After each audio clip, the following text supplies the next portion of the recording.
Kita akan mula tuan-puan. Sebelum tu kita sebut dulu bagi kawan-kawan kita yang baru join kita, kitab yang kita guna di surau surah An-Nur iaitu kitab Misbahul Munir. Kita baru duduk muka surat 11 iaitu huraian yang keempat pada menyatakan hukum akal. Kita akan bincang malam ni pembahagian hukum akal. InsyaAllah malam ni kita akan cover dua. Pertamanya ialah wajib pada akal, kita akan settlekan, dan yang keduanya ialah mustahil pada akal, dan harus pada akal insyaAllah dalam kitab yang akan datang kita akan bincang. Assalamualaikum Waalaikumsalam warahmatullahi wabarakatuh. Al-Fadhil Ustaz Nasruddin, Ustaz Din kita. Ustaz Din dari mana? Dari kampung. Dari kampung ke di ni? Lupa dah kat mana Ustaz Din baru pindah di apa tu, di Salak Selatan ke? Lupa dah Ustaz Din pindah tempat baru. Ber-PKP di tempat baru.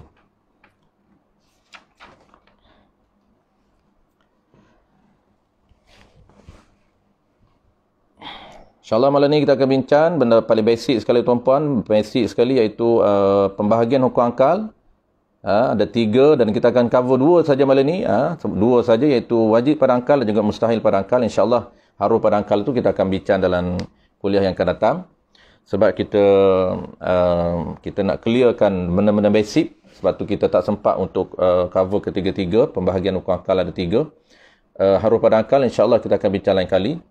Kita nak cover 2 je malam ni, wajib pada akal dan harus mustahil pada akal. Sebab benda yang basic yang kita nak settlekan malam ni antaranya darjat ataupun dia panggil standard keberadaan dan ketiadaan suatu benda perlu kita tahu, barulah kita lebih clear hukum akal. Dari clear hukum akal. Al-Fadhil Ibn Said, Assalamualaikum Waalaikumsalam warahmatullahi wabarakatuh. Al-Fadhil Sadin dari Dengkil. Dengkil, lupa, ingat Salak Selatan. Dengkil. Okey, tak jauh. Tak jauh daripada Jendram Hilir. Baik, kita menunggu signal daripada wakil surau P11K. Kita kalau boleh kita mula tuan-puan, insyaAllah kita boleh teruskan. Sementara sambil-sambil menunggu, kita teruskan dulu. Tapi apapun kita masih menunggu dulu signal daripada wakil surau An-Nur sebelum kita mula. Hari ni insyaAllah kita yang basic saja tuan-puan. Kita akan mulakan basic. Kita akan clearkan yang basic. Lebih memantapkan kepahaman kita dalam hukum akal. Kalau kita tak jelas yang basic tu, kita agak orang panggil tak clear ataupun tak mantap dalam hukum akal ini. Hukum akal ni penting. Sebab dia merupakan rumus yang penting ataupun sifir yang penting untuk kita guna sepanjang perbahasan ciri ketuhanan.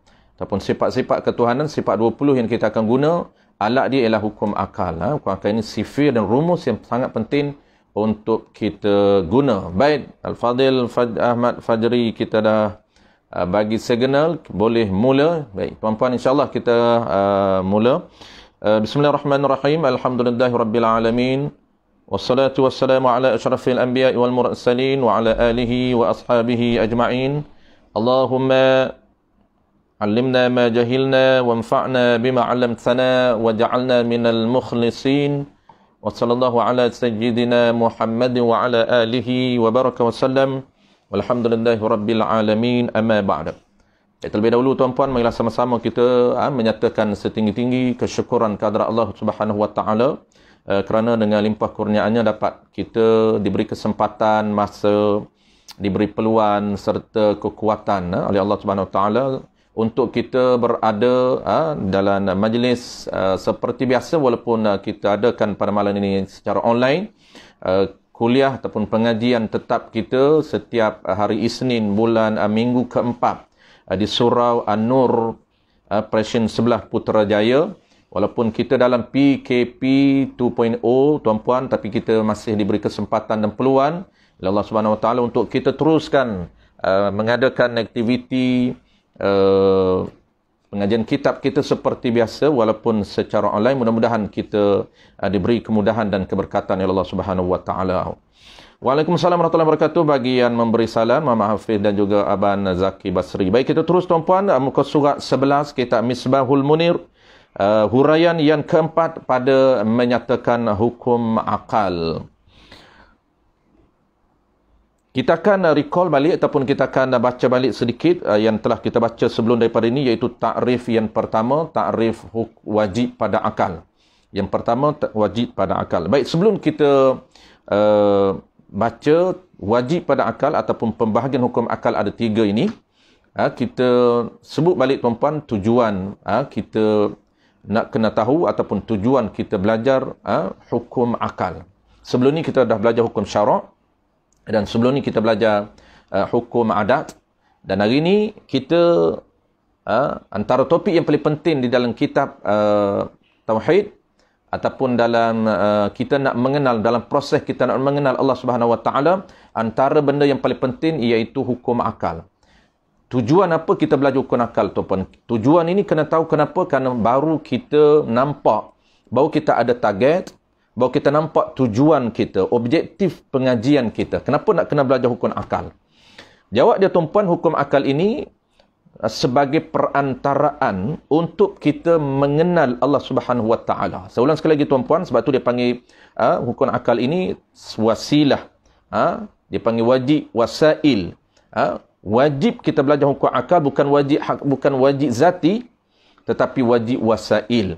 Kenapa? Kerana dia merupakan wasilah, perantaraan untuk kita mengenal Allah Subhanahu Wa Taala melalui pendekatan mengenal ciri-ciri yang ada pada diri Tuhan, ataupun mengenal sifat-sifat yang ada pada diri Tuhan. Dan nak kenal ini tuan-puan, kita mesti menggunakan akal kita. Mengenal Allah Subhanahu Wa Taala ini mesti kita menggunakan akal kita. Sebab itulah orang yang tidak berakal maka tidak diwajibkan oleh Allah Taala untuk mengenal dia. Fa'lam annahu la ilaha illallah, fa'lam annahu la ilaha illallah. Arahan ini ditujukan kepada orang, ditujukan kepada mukallaf, ditujukan kepada orang yang dapat syarat. Antara syarat kriteria orang yang wajib mengenal Allah Subhanahu Wa Taala, pertama tuan-puan, mereka ada akal ataupun akal mereka sempurna, bukan bodoh dan bukan gila. Dan yang keduanya ialah orang ada panduan. Nak kenal Allah Ta'ala ini mesti akal yang sempurna. Yang keduanya ada panduan daripada syarak, ada wahyu daripada syarak. Kalau tidak ada syariat diturunkan ke atas satu umat itu, maka mereka tidak mengenal Allah Subhanahu Wa Taala, seperti mana orang jahiliah selepas matinya Nabi Ismail alaihissalam. Maka nak bangkit Nabi kita ratusan tahun. Maka zaman itu, tempoh itu dinamakan zaman fitratul zaman, ataupun zaman fitrah, ataupun ahli fitrah, ahli ataupun masyarakat ataupun manusia yang tidak diturunkan ke atas mereka wahyu ataupun bimbingan ataupun panduan syarak. Mereka tidak mengenal Allah Subhanahu Wa Taala, walaupun akal mereka pintar, walaupun akal mereka cerdik. Sebab itu tuan-puan, tujuan, saya ulang sekali lagi, tujuan kita belajar hukum akal untuk mengenal Allah Subhanahu Wa Taala. Kenapa? Kan dia menjadi perantaraan untuk kita mengenal Allah Subhanahu Wa Taala. Macam mana yang kita sebut perantaraan, mungkin ada yang kurang clear. Macam mana yang katakan perantaraan untuk kenal Allah Taala? Kita nak kenal Allah Taala ini melalui decide ataupun akal yang akan tentukan. Kenapa tuan-puan? Saya ulang sekali lagi. Kerana mengenal Allah Taala ini ditaklif ke atas kita mengenal sifat yang ada pada Allah, bukan mengenal diri Allah. Tetapi kita nak kenal, nak faham, nak tahu, nak reti tentang ciri yang ada pada diri Allah Ta'ala. Baik, kita nak kenal ciri, bukan nak kenal hakikat ciri yang ada pada Allah. Bukan nak kenal hakikat sifat yang ada pada Allah, tetapi kita hanya ditaklifkan ke atas kita untuk mengenal hukum, untuk pandai menghukumkan setiap sifat yang ada pada Allah.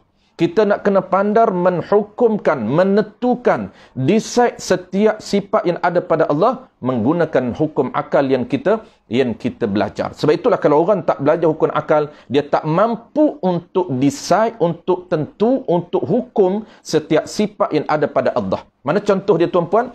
Contoh dia sifat yang ada pada Allah, ciri yang ada pada Allah, ada 13 ciri yang mu'tamad yang dirumus oleh Al-Imam Asy'ari. Dan 7 itu sifat maknawiyah ditambah oleh Maturidi. Jadi contoh dia, satu daripada 13 ciri yang ada pada diri Allah yang bernama qudrah. Apa akal kita nak tentukan apabila kita belajar hukum akal? Bagaimana cara akal kita nak tentukan sifat Allah yang bernama qudrah? Apa akal kita nak tentu? Apa akal kita nak putuskan? Apa akal kita nak decide tentang sifat? Ada satu sifat daripada banyak-banyak sifat Allah, sifat kesempurnaan, nama dia qudrah. Maka akal yang dibimbing oleh ilmu wahyu, akal ini akan menentukan, akan menghukumkan setiap sifat dengan hukum yang realiti. Ini penting kepada bimbingan syarak, bimbingan wahyu, bimbingan guru, bimbingan para ulama. Apakah hukum? Akal akan hukum mesti ada pada diri Allah sifat yang bernama qudrah. Itu cara untuk kita kenal, cara untuk kita faham, cara kita nak tahu setiap sifat yang ada pada diri Allah, barulah kita dinamakan kita mengenal siapa Tuhan kita. Itu proses dia tuan-puan. Terus kita kepada wajib. Kita akan bagi contoh bagaimana cara kita nak tentukan setiap wajib, setiap mustahil, cara untuk kita tentu setiap sifat yang ada pada Allah. Qala al-musannif rahimahullahu subhanahu wa ta'ala. Kata pengarang kitab kita ini, dan pengenalan ataupun ta'rif wajib pada akal itu. Saya ulang balik-balik yang ini sebelum kita sambung mustahil pada akal. Malam ini kita nak mustahil pada akal, tapi kita nak clearkan dulu wajib pada akal. Dan pengenalan ataupun ta'rif. Kita panggil pengenalan ataupun definisi ataupun pengertian ataupun ta'rif ataupun makna. Sama tu puan. Makna ataupun ta'rif wajib pada akal itu iaitu baranyan. Baranyan. Kena kepada perkara, diri perkara. Barang yang difikirkan dengan akal tentu sungguh ia barang. Tu tentu sungguh. Tu. Kerana apa? Kerana barang itu sungguh dirinya. Baik. Mana contoh? Seperti ada Allah Ta'ala. Tu contoh akal nak menentukan sifat yang ada pada Allah yang bernama ada. Ada itu sifat pada Allah. Sifat yang ada pada Allah. Apa akal nak tentukan? Maka akal akan tentukan mesti sungguh.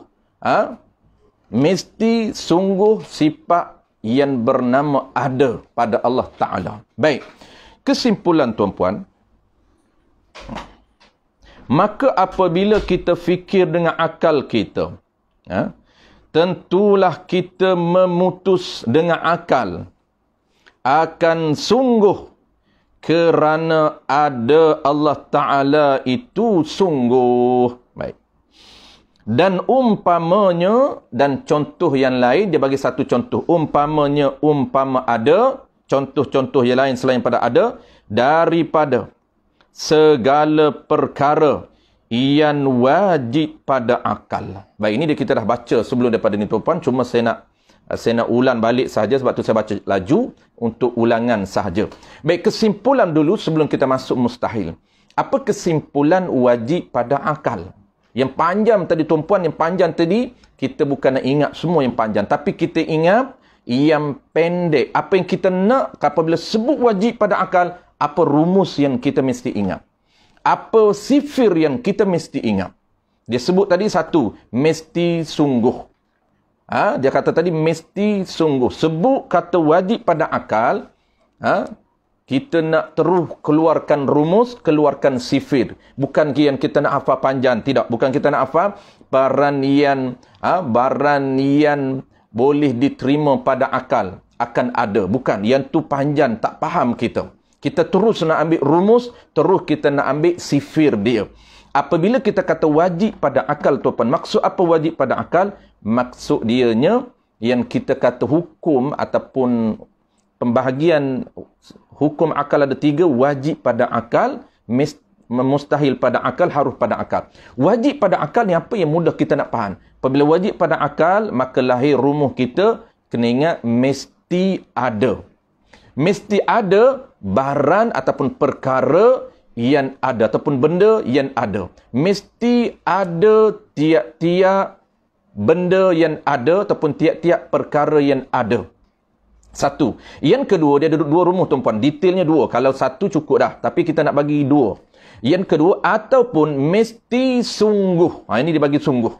Ataupun mesti sungguh tiap-tiap perkara ataupun tiap-tiap barang yang sungguh. Mesti sungguh tiap-tiap perkara ataupun tiap-tiap barang yang sungguh. Baik, mana yang kata wajib pada akal, tuan-puan? Yang kata wajib pada akal itu mesti.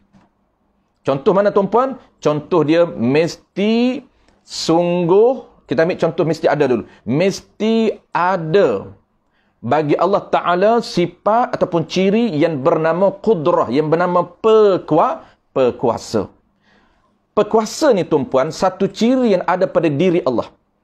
Perkuasa ini satu ciri yang ada pada diri Allah Ta'ala. Apa kamu nak hukum? Maka akal kita hukum, tuan-puan. Akal yang faham, setelah mana kita belajar qudrah itu makna dia apa, maka akal akan faham menghukumkan sifat qudrah yang ada pada Allah. Yang kita selalu duduk baca. Innallaha ala kulli syai'in qadir. Yang kita selalu duduk baca, tuan-puan. Sesungguhnya Allah ini kulli syai'in qadir. Dia ni memiliki memiliki apa? Memiliki kekuasaan ke atas tiap-tiap sesuatu perkara. Kenapa dia ada kuasa? Kerana dia mempunyai sifat yang bernama perkuasa. Di diri dia ni, yang diri dia boleh berkuasa. Kenapa? Kerana diri dia mempunyai sifat yang nama dia perkuasa. Apabila ada sifat perkuasa, dia ada keupayaan untuk berkuasa, mengada dan meniadakan tiap-tiap perkara mungkin. Kita faham. Apabila kita faham makna qudrah yang ada pada diri Tuhan, apa akal kita nak decide? Maka akal kita, tanggungjawab kita dengan Allah, kena bijak, kena pandai, kena faham, kena tahu untuk menhukum dengan akal. Maka akal yang dibimbing oleh ilmu wahyu, tuan-puan, akal akan menentukan mesti ada sifat, mesti ada bagi Allah sifat yang bernama qudrah, yang bernama perkuasa. Maka mesti itu dipanggil wajib bagi akal, ataupun kita panggil wujubun wajibun. Mesti. Adapun qudrah itu bukan hukum akal. Itu kena faham satu-satu, tuan-puan, supaya kita secara detail. Wajib bagi Allah Ta'ala ada sifat yang bernama qudrah. Yang kata hukum akal, akan hukum bukan qudrah. Akal nak hukumnya ialah wajib dengan mana mesti. Kita tak nak guna wajib. Kita tukar rumus. Wajib itu kita tukar kepada rumus. Mesti ada bagi Allah Ta'ala sifat yang bernama apa? Yang bernama qudrah. Apa makna mesti?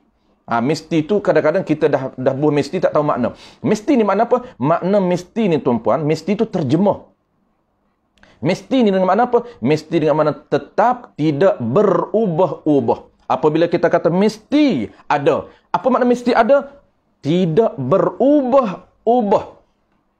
Itu makna tetap. Tetap tidak berubah-ubah. Marilah apa pun da'iyah. Datanglah macam mana pun orang kecek. Datang macam mana bisikan syaitan. Kita kata mesti Allah bersifat dengan qudrah. Dia boleh mematikan kita. Dia boleh mengadakan makhluk. Dia boleh meniadakan makhluk. Kenapa? Kerana dia ada sifat qudrah. Apa kamu nak hukum sifat qudrah? Mestilah. Mesti apa? Mesti ada. Ada apa? Ada sifat yang bernama qudrah. Kenapa kamu guna mesti ada? Kamu tak guna mesti sungguh.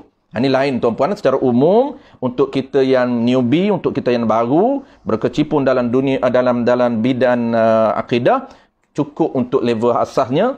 Kita tak perlu bezakan di antara wujudin dan amru i'tibari. Tapi kita just panggil, beritahu juga secara umum dulu. Bagi kita biasakan dengan dia punya level-level di dalam ilmu akidah. Supaya apa? Supaya mantap kita kenal Tuhan. Lagi bertambah ilmu kita, tuan-puan, lagi clear, lagi jelas, lagi terang kita punya kepahaman tentang ketuhanan. Ini penting, tuan-puan. Ini ilmu yang sangat mahal. Bukan ilmu rendah-rendah, biasa-biasa, tapi ilmu sangat mahal. Walaupun free, tuan-puan. Walaupun free of charge, tapi ilmu dia bukan nilai, bukan tidak ada nilai, ilmu dia sangat bernilai sehingga tak mampu nak bayar. Sehingga tak mampu nak bayar sebab terlampau mahal sangat. Sebab tu kita kena appreciate ataupun kita kena hargai ilmu yang paling besar. Kenapa? Kerana ilmu ini ilmu nak kenal Tuhan. Maka kita dah faham tuan-tuan, saya ulang sekali lagi, rumus untuk kita mengenal, untuk kita menghukumkan setiap sifat yang ada pada Allah Ta'ala. Rumus dia apa tuan-tuan? Satunya wajib bagi akal. Dengan mana apa tuan-tuan? Dengan mana mesti ada tiap-tiap barang yang ada. Kalau barang itu tuan-tuan, level dia ada, kita guna-guna mesti ada. Qudrah ini tuan-tuan, status qudrah, status ciri yang bernama qudrah, dia termasuk dalam kategori benda yang betul-betul ada. Saya ulang sekejap lagi, saya akan perincikan untuk yang orang panggil apa, untuk yang baru ataupun untuk yang sebagai ulangan. Saya akan ulang balik dia punya standard asyai'il ma'lum ataupun asyai'in arba'ah. Dia punya level tu, level kewujudan dan ketiadaan. Satu benda itu ada 4 level, yang kita bahas ada 2 level saja. Baik tuan-tuan, rumus yang pertama, mesti ada tiap-tiap benda yang ada. Dia benda, perkara, saya tak sebut lagi tuan-tuan hari ni, insyaAllah akan datang saya akan sebut. Dia ada beza tau, istilah ni dia ada beza. Benda, dia ada beza perkara, dia ada beza barang. Kita sebut barang, dia merujuk kepada apa, benda, dia merujuk kepada apa, perkara, dia merujuk kepada apa. Dia ada level-level dia. Inilah keunikan ilmu akidah. Dia punya kehalusan ilmu akidah. Jadi rumus pertama tuan-tuan, mesti ada benda yang ada ataupun kita boleh guna perkara. Sepatut yang tepatnya benda lah, sebab wujudi ataupun wujudi yang maujudi, yang maujud. Tiap-tiap, dia panggil rumus dia, mesti ada tiap-tiap perkara yang ada. Dan rumus yang kedua tuan-tuan, mesti sungguh tiap-tiap perkara yang sungguh. Mesti sungguh. Kenapa kita kata mesti sungguh? Kalau perkara itu level dia sungguh, bukan level ada, maka kita kena letak mesti sungguh tiap-tiap perkara sungguh. Mana contoh tuan-tuan? Contoh dia banyak. Kita bagi contoh ciri Allah dulu. Ciri Allah yang termasuk sungguh, termasuk amrul i'tibari, bukan termasuk yang ada, iaitu ulama kita bagi ni, musannif kita bagi ada. Ada itu dipanggil sungguh ada Allah Ta'ala. Mesti sungguh Allah bersifat dengan ada. Mesti sungguh Allah bersifat dengan kidam. Mesti sungguh Allah bersifat dengan baqa. Baik, apa beza dua ni tuan-puan? Saya ulang sekali lagi. Apabila clear benda ni, masuk mustahil, sangat simple, sangat mudah. Jadi ke level dipanggil asyai'in al-ma'lum ataupun syai'in arba'ah. Suatu benda ni tuan-puan, menurut neraca ilmu kalam, ilmu akidah, suatu benda ini ada kategori dia. Kewujudan ataupun ketiadaan suatu benda ini ada beberapa kategori. Dibahagikan kepada 4 level. Pertama apa? Pertama, suatu benda ini statusnya pertama ialah wujudi. Wujudi ni apa? Wujudi ni sesuatu benda yang betul-betul ada. Kita tak bahagikan dulu yang maujud tak apa, biar dulu. Wujudi yang maujud, wujudi yang makdum. Biar dulu yang tu tuan-puan. Itu level yang lain. Kita ambil yang biasa dulu. Pertama tuan-puan, saya ulang sekali lagi pertama, sesuatu benda ini, suatu benda level pertamanya ialah dia panggil sesuatu yang wujudi, yang benar-benar ada. Apa maksud benar-benar ada tuan-puan? Maksud benar-benar ada, benda itu statusnya betul-betul ada, yang boleh dikesan oleh panca indera kita. Sama ada panca indera itu panca indera yang zahir, yang 5 ini, ataupun boleh dikesan secara dalaman. Dia panggil wujudan. Dia panggil wujudi fi wujudan, wujudi fil kharij. Kita dah biasa bahas sebelum daripada ini dalam kitab Paku Iman. Baik, pertama. Contoh apa tuan-puan? Contoh, benda yang betul-betul ada. Ini. Sebab tu kenapa kita nak kena tahu secara asas, secara basic? Sebab kita nak guna akal. Kita nak tentu, mesti ni, mesti ada ke mesti sungguh? Kalau benda tu ada, real, betul-betul ada, boleh dikesan dengan panca indera, kita guna mesti ada. Kalau benda itu tidak berada pada level ada, hanya dia sungguh, hanya dia tu panggil boleh dipahami. Boleh dipahami, kita faham benda tu bukan ada pun, tapi kita faham, kita panggil benda itu sungguh. Kita selalu bercakap setiap hari benda ni. Apabila kita tahu malam ni tuan-puan, insya-Allah lagi clear, lagi mantap Apa yang kita duk cakap setiap hari. Contoh mana benda ada tuan-tuan? Contoh benda ada ni kita sebut tadi, apa dia wujudi ni? Wujudi ni sesuatu benda yang real, yang betul-betul ada, yang boleh dikesan oleh panca indera yang 5. Mana contoh tuan-tuan? Contoh dia putih. Benda yang boleh dikesan dengan mata. Kita tengok dengan mata, nampak ke? Ya, nampak. Mana dia nampak? Putih nampak. Warna kita nampak. Kita nampak warna, kita nampak diri benda. Diri benda warna apa, semua kita nampak. Diri benda pun kita nampak. Warna kita nampak. Apa dia contoh nampak tuan-tuan? Warna putih kita nampak. Diri benda kita nampak. Handphone ni tuan-tuan, nampak. Diri air kita nampak. Maka benda yang kita boleh kesan dengan panca indera, tuan-tuan, statusnya wujudi, statusnya ada. Benda yang boleh dengar, benda yang boleh didengar. Suara boleh didengar ke tidak? Boleh didengar. Maka suara itu ada. Statusnya suara itu ada. Kita boleh dikesan dengan perasa, deria perasa. Rasa mani. Mani itu ada ke tidak? Ada.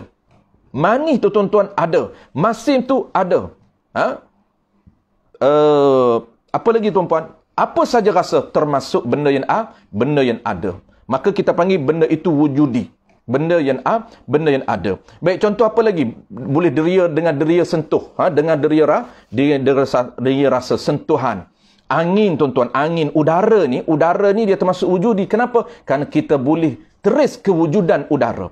Apabila kita boleh teris dengan panca indera kewujudan udara itu, kewujudan angin itu, maka statusnya termasuk wujudi. Itu contoh simple saja tuan-tuan. Kita nak go on cepat. Dan yang kedua tuan-puan, yang kedua apa dia?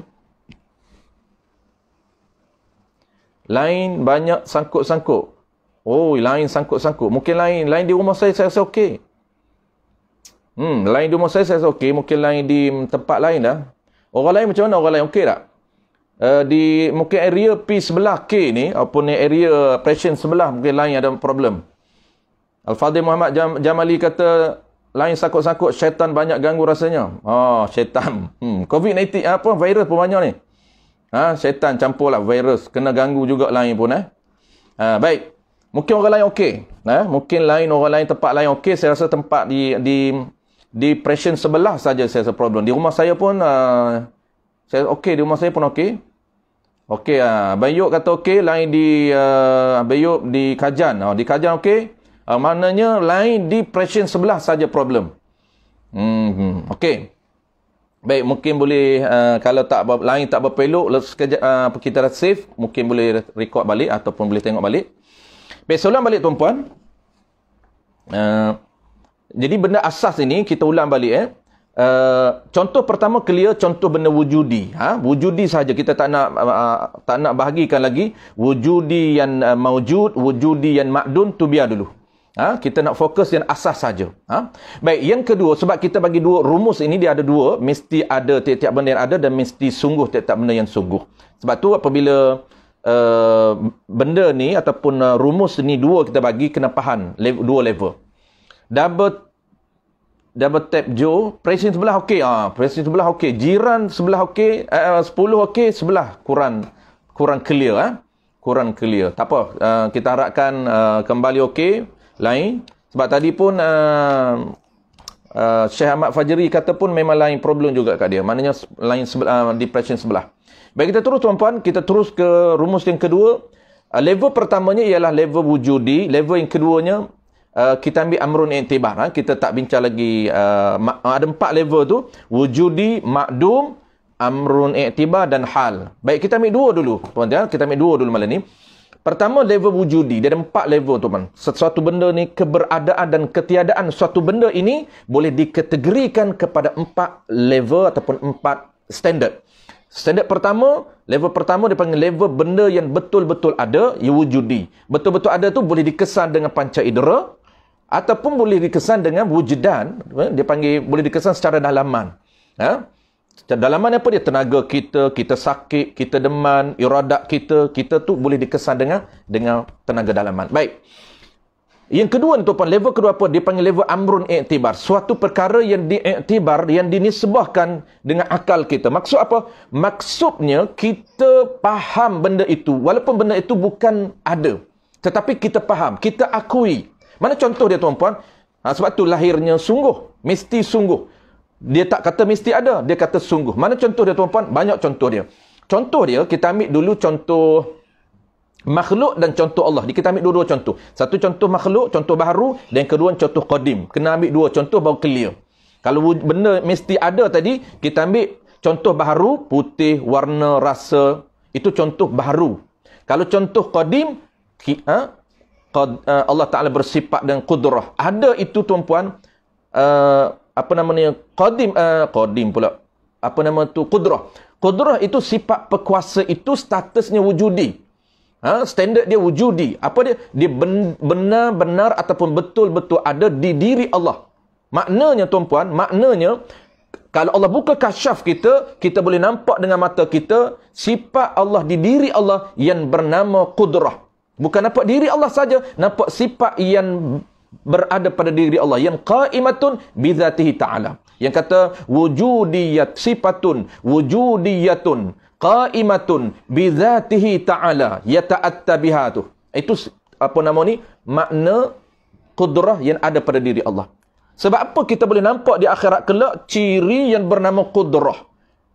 Sebab ciri yang bernama qudrah, perkuasa yang yang berada, yang qaimatun bizatihi ta'ala, yang berada pada diri Allah itu, yang orang panggil, yang tak boleh bercerah tangga dengan diri Allah itu, dia sifatnya ada. Apabila sifatnya ada, ciri yang statusnya ada, kita boleh nampak dengan mata kita. Kita boleh dengar dengan telinga kita. Kalau Allah buka kasyaf, telinga kita boleh dengar sifat yang bernama qudrah. Sifat yang bernama qudrah kita boleh dengar. Sifat Allah yang bernama qudrah kita boleh nampak. Kalau Allah buka penglihatan kita bila di alam syurga bagi ahli syurga. Itu dia. Baik, contoh yang kedua, sungguh. Baik, apa contoh sungguh tuan-puan? Sungguh ni benda yang bukan status ada. Bukan ada benda tu. Bukan betul-betul ada yang boleh dikesan dengan pancing. Bukan. Tetapi benda itu walaupun dia tidak ada, tapi kita akui dia. Kita akui dia, kita faham sehingga kita mengakui suatu benda itu. Mana contoh tuan-puan? Contoh dia banyak. Contoh dia bulat. Ini bahasa contoh. Biasa kita bagi bulat pattern, design tuan-puan. Bulat bukan ada. Bola ada, tapi bentuk bola tidak ada. Bola wujudi, tapi bulat bagi bola itu bukan ada. Kenapa? Kita tak boleh kesan bola. Mata kita tengok kena bola. Mata kita tengok kena pada diri bola. Diri bola itu dipanggil wujudi, tetapi sifat yang ada pada dia, pattern dia, design dia, itu bukan wujudi. Statusnya amrun iktibar ataupun kita panggil sungguh. Bola bulat sungguh ke tidak? Ya, sungguh. Sebab tu orang panggil tuan-puan bulat sungguh. Kalau kita nak confirm satu benda tu tuan-puan, contoh yang kedua lah, kita bagi contoh kedua. Apa contoh kedua? Banyak contoh lagi tuan-puan. Contoh kedua, lapar. Tuan-puan, lapar ini bukan ada. Lapar ini panggilan merujuk kepada kita ni, tak makan ni sehingga kita rasa lapar. Lapar tu tak boleh nampak. Tengok kita ni, kita nampak. Nampak kita, saya yang lapar. Saya ni lapar hari ni, tak makan nasi lagi tuan-puan. Daripada pagi tadi tak makan nasi lagi, terlupa nak makan. Ada juga orang terlupa nak makan. Ni baguslah terlupa nak makan. Sehat dia. Bukan asyik-asyik makan aja.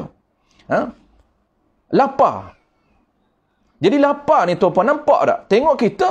Tengok perut, mana dah kata lapar. Tengok perut sikit. Perut buci itu lapar. Apa dia kata? Itu nampak perut buci. Bunci tu pun bukan ada. Panggilan aja nampak besar tebal, panggil bunci. Bunci, lapar, kurus, tinggi, rendah, gemuk, semua bukan ada. Tapi kita akui, duda, janda, botak, semuanya itu tuan-puan bukan ada tapi sungguh. Awak nak confirm dengan kawan kita. Mu kata lapar, sungguh ke lapar? Dia kata lapar sungguh. Sebab apa dia kata sungguh lapar? Dia nak confirm, tu dia panggil hukum akal tu. Nak confirm, nak tentukan memang lapar ni sungguh. Aku lapar sungguh ni. Tu dia nak confirm. Kenapa tak kata ada ke lapar? Dia tak kata ada ke lapar. Tengok orang kita bijak berbahasa dia tuan-puan. Cuma kita tak tahu je. Kenapa dia tak guna ada lapar? Dia guna lapar sungguh. Tengok bahasanya unik. Dia guna bahasa tu tuan-puan betul ikut tempat. Ikut tata yang sebenar. Tata bahasa yang sebenar. Kenapa dia tak kata ada lapar? Kerana lapar tu bukan ada. Lapar itu bukan benda yang boleh teris dengan mata kita.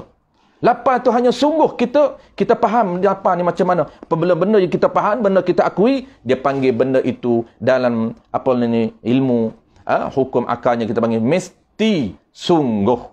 Settle tuan-puan, settle contoh baru. Baik. Contoh qadim pula. Yang kata mesti sungguh. Mana contoh sungguh yang ada pada diri Allah? Bukan ada benda tu. Tak nampak, tengok di akhirat kelak. Tengok di akhirat kelak, tengok diri Allah. Nampak diri, nampak sifat ma'ani. Tapi tak nampak sifat nafsiyah. Tak nampak sifat salbiyah.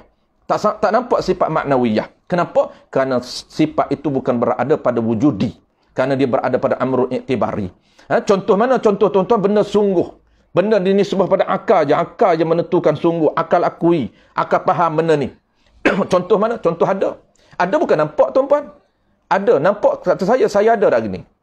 Ada. Saya ada sebab tu saya boleh bercakap. Saya ada ni sebab tu saya boleh berkuliah. Saya ada ni sebab tu saya boleh baca kitab. Ada mana ada? Tak ada. Tengok ni sebuah ada ni sebuah saya lah. Merujuk pada saya lah. Diri saya ada ni. Tapi tengok nampak diri saya. Ada nampak tak? Ada tak nampak? Maka ada itu kita faham je tu. Sifat yang disebabkan kepada diri dia ada. Maka ada itu statusnya sungguh. Ada sungguh dah ustaz malam ni. Kata dia nak buat kuliah. Pukul 9 suku. Tapi 9 suku tak mula lagi ni. Ada sungguh ke? Kenapa kita kata ada sungguh? Sebab ada itu sifat yang statusnya amrun iktibar. Apabila amrun iktibar, mesti sungguh kita kata. Sungguh. Sungguh apa? Sungguh ada. Mesti sungguh. Maka sebab apa mesti kena buh? Kerana mesti itu tuan-puan, mesti itu wajib. Wajib kerana hukum akalnya adalah mesti. Mesti ada, mesti sungguh. Apa makna mesti itu? Mesti itu tetap tak berubah. Sama ada sungguh ataupun ada. Baik serta tuan-puan. Mesti sungguh Allah bersifat dengan ada. Mesti sungguh Allah bersifat dengan kidan. Apa makna kidan tuan-puan? Kidam ni tidak ada permulaan bagi ada Allah. Kidan ni apa? Sedia kala. Allah ni dia tak ada mula bagi ada dia. Jadi tak ada mula bagi ada Allah sifat. Yang kata sedia kala terjemahan. Yang kata kidamun, Allah subhanahu wa ta'ala bersifat dengan sedia kala. Apa makna sedia kala? Maknanya tidak ada mula bagi ada Allah. Bahasa kita panggil tak ada permulaan bagi ada Allah. Jangan tanya bila Allah Ta'ala ni lahir. Dia tak ada permulaan. Dia tak ada tarikh lahir dia. Dia tak ada tarikh munculnya Allah Ta'ala. Maka tak ada permulaan bagi adanya diri dia itu. Itu sifat tuan-puan. Ciri. Tapi ciri ni bukan boleh nampak dengan mata. Bukan boleh nampak dengan mata kita. Bukan boleh dengar dengan telinga. Tak boleh nampak dengan mata. Tak boleh dengar dengan telinga. Kita buat rumus apa? Mesti sungguh Allah Ta'ala ini bersifat dengan tak ada mula. Sungguh ke Allah tak ada mula ni? Ya, sungguh. Sungguh apa? Sungguh Allah bercirikan tak ada mula. Tu dia panggil rumus hukum akal. Kita ada mula tuan-puan. Itu beza dengan kita. Dia mukhalafah. Kita ada mula. Bila mula kita 45 tahun. Sungguh ke? Sungguh ke? Ustaz umur berapa? Tu umur tu dia nak tahu ada mula lah. Bila mula dia?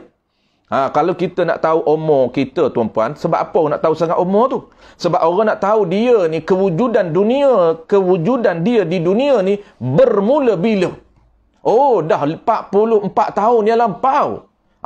Sebab apa? Kita tak ada mula. Kerana ada mula bagi kita tu ciri kita. Ada mula bagi kita ciri kita. Nampak ke tidak? Tak nampak. Tak nampak tuan-puan. Tengok kena ke diri kita. Itu tak nampak. Jadi benda tak nampak kita buat mesti sungguh. Settle tuan-puan. Mudah saja. Apabila kita dah faham benda ni, maka mustahil sama saja. Mustahil sama. Kita faham mesti ada benda yang ada, mesti sungguh benda yang sungguh, mustahil pula mudah. Kerana mustahil buh tiada dengan buh tak ada aja. Settle tuan-puan. Wajib ni banyak. Wajib ni saya nak ulang sekali lagi tuan-puan. Wajib ni sebab banyak saya terdengar ada yang tersilap bagi contoh. Maksud tersilap bagi contoh ni bahaya juga. Wajib bagi akal ni contoh bagi Allah Ta'ala qadim. Ada Allah tu wajib bagi akal. Ada Allah wajib bagi akal. Ada sifat kesempurnaan bagi Allah wajib bagi akal. Bukan harus. Tapi ada makhluk bukan wajib bagi akal tuan-puan. Ada makhluk dia termasuk harus bagi akal. Ini benda yang basic ini tak boleh tersilap. Tak boleh tersilap. Terutama tuan-puan para asatizah kita, jangan tersilap benda yang basic ini bahaya. Dia kata mesti ada, kalau Allah Ta'ala buat makhluk, mesti Allah Ta'ala buat rezeki. Ini bahaya. Tak mesti. Itu harus. Maksudnya, boleh untuk Allah Ta'ala buat dan boleh untuk Allah Ta'ala tak buat. Ini kita akan bincang harus ni bulan depan. Ada orang saya dengar, dia kata wajib bagi akal ni contoh apa? Contoh Allah Ta'ala cipta rezeki bagi kita. Yang tu wajib bagi akal. Dia kata tak logik bagi akal, Allah Ta'ala buat manusia, dia tak buat rezeki. Tak logik bagi akal.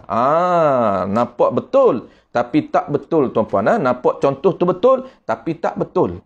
Harus pada akal Allah Ta'ala buat manusia, tiba-tiba dia tak nak buat rezeki. Harus pada akal. Bukan wajib. Bukan mesti. Tak. Bukan mesti pada akal. Akal tak boleh terima kalau Allah Ta'ala tak buat rezeki. Kerana Allah kudrah. Allah kuasa pada dia. Dia boleh buat apa saja. Itu dia panggil harus. Kita akan bincang. Harus pada akal. Baik, terus kepada mustahil tuan-puan. Ini sangat penting. Sebab tu saya ulang banyak kali.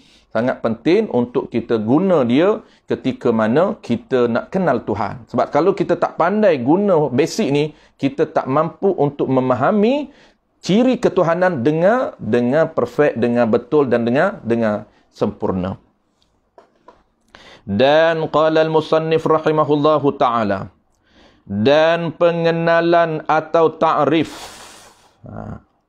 Dan pengenalan atau ta'rif mustahil pada akal itu ialah baran yan. Baran ni dengan makna perkara. Sebab dia nanti kita akan sebut lain kali. Ada baran, perkara dengan benda. 3 benda tu. Dia beza 3 benda tu. Baran, perkara, benda. Baran umum, yang kedua sikit lebih kecil, dia panggil perkara, yang ketiga benda. Benda ni merujuk benda wujudi. Tu istilah tuan-puan, penggunaan istilah yang tepat menurut ilmu kalam. Ilmu kalam ni kullu ta'ifatun istilahum.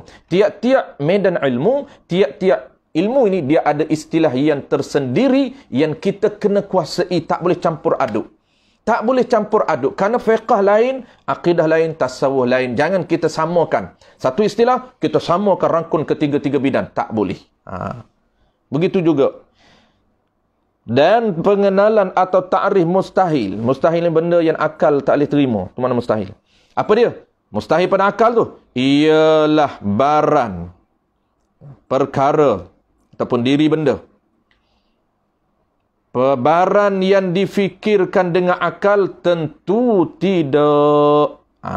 Itu mustahil. Tentu tidak. Jadi mustahil ni adapun yang kita naknya apa dia? Hukum tu kita nak adalah istihalah. Iaitu mesti. Tentu tidak dengan mana mesti. Tentu ni dengan mana kita nak istihalah. Dengan makna apa? Dengan makna tentu tidak, iaitu mesti. Mesti tak ada, ataupun mesti tiada. Tu dengan makna mesti tidak, ataupun mesti tiada. Ataupun mesti tak ada. Okey. Kerana apa? Kerana barang yang kita fikir itu tidak.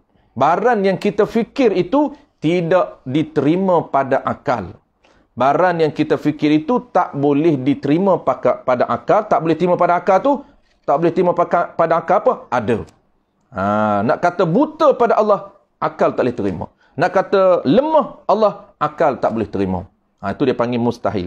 Maka rumus dia tuan-puan, apa rumus dia? Seperti tu, sekejap lagi kita baca. Rumus dianya, mudah kita kata, mesti. Kena ada mesti sebab apa? Sebab hukum akal. Jadi mustahil ni suatu benda yang akal tak boleh terima. Nak kata ada buta Allah Ta'ala, akal tak boleh terima. Nak kata Allah ini buta.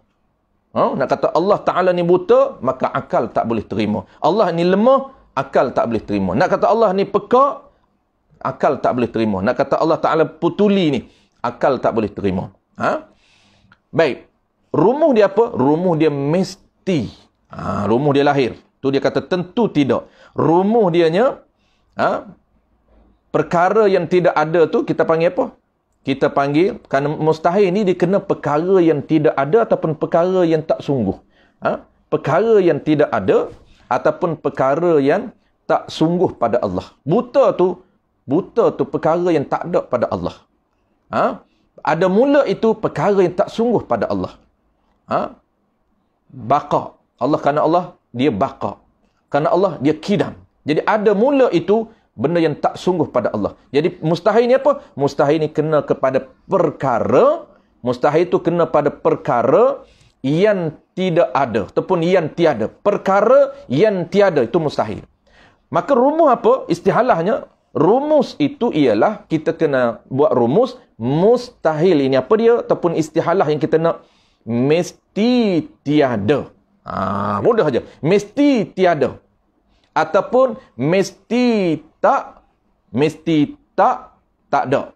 Dan kitab kita ni dia akan guna juga mesti tak ada. Mesti tak ada ataupun mesti tiada. Mesti tak ada. Tak ada tu kena pada benda yang tak sungguh. Benda yang tak sungguh. Kita ulang sekali. Rumus pertama tuan-tuan, mesti tiada. Kalau tiap-tiap benda jenis ada, mesti ada, lawan dia mesti tiada. Mesti tiada pada Allah sifat buta. Ciri buta tu mesti tiada pada Allah, ciri buta. Tu dikata panggil mesti tiada. Ataupun benda yang sungguh kita panggil mesti tak ada. Ataupun mesti tidak. Dia tak guna tiada, tapi mesti tidak, mesti tak ada. Itu tengok slang lah. Kalau slang Kelantan Patani, dia kata mesti tak ada, mesti tidak, mesti dak. Sungguh ke dak? Dak. Dia kata dak. Kenapa dia kata tiada? Dia tak guna tiada. Mesti ada. Kalau benda yang ada, dia kata mesti ada. Ada ke tiada? Dia kata mesti tiada. Kalau benda tu ada, dia nak kata tiada, dia nak lawan bagi tiada, dia kata mesti tiada. Buta Allah Ta'ala. Mesti tiada buta pada Allah. Kenapa? Kerana Allah bersifat dengan pengelihat. Mesti ada pada Allah ini sifat pengelihat. Apabila ada pada Allah sifat pengelihat, mesti tiada pada Allah buta. Mesti tiada tu. Adapun buta tu mustahil. Mesti tiada tu istihalah.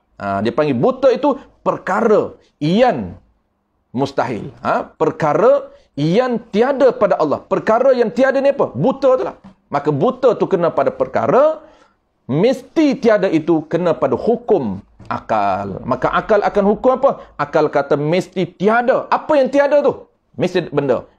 Benda tu apa kita nak sebut? Mesti tiada, buta. Maka buta tu panggil perkara yang dihukumkan. Maka perkara yang kamu decide itu, itulah dia panggil mustahil. Adapun hukum yang kamu decide itu, kamu tetap hukum, itulah dia istihalah. Rumus simple tuan-puan, walaupun tak tahu apa mustahil, apa istihalah, tapi penting tuan-puan ingat rumus, mesti tiada.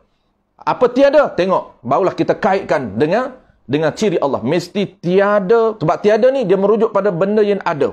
Maka benda yang ada sifat ma'ani. Sifat ma'ani yang ada pada Allah, yang tujuh itu, mesti kita kena guna mesti tiada.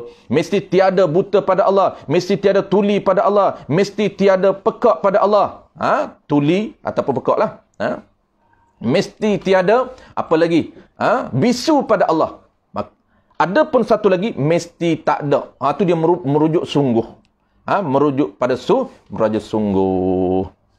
Mana contoh dia? Seperti tiada Allah Ta'ala. Allah ni ada, sungguh ada. Mesti sungguh ada Allah. Maka mesti juga tak sungguh nak kata tiada Allah. Allah tak ada Allah Ta'ala ni. Dia panggil apa? Dia panggil mustahil. Maka apabila kita fikir, baik saya tahu tuan-puan, last sekali kita nak habis dah. Maka apabila kita fikir, akal kita, tentulah kita menhukum atau kita memutus dengan tidak, yakni tiada. Kerana tidak ada Tuhan itu, tidak ada Tuhan itu tu, akal kita tak boleh terima. Tidak tu maksud apa?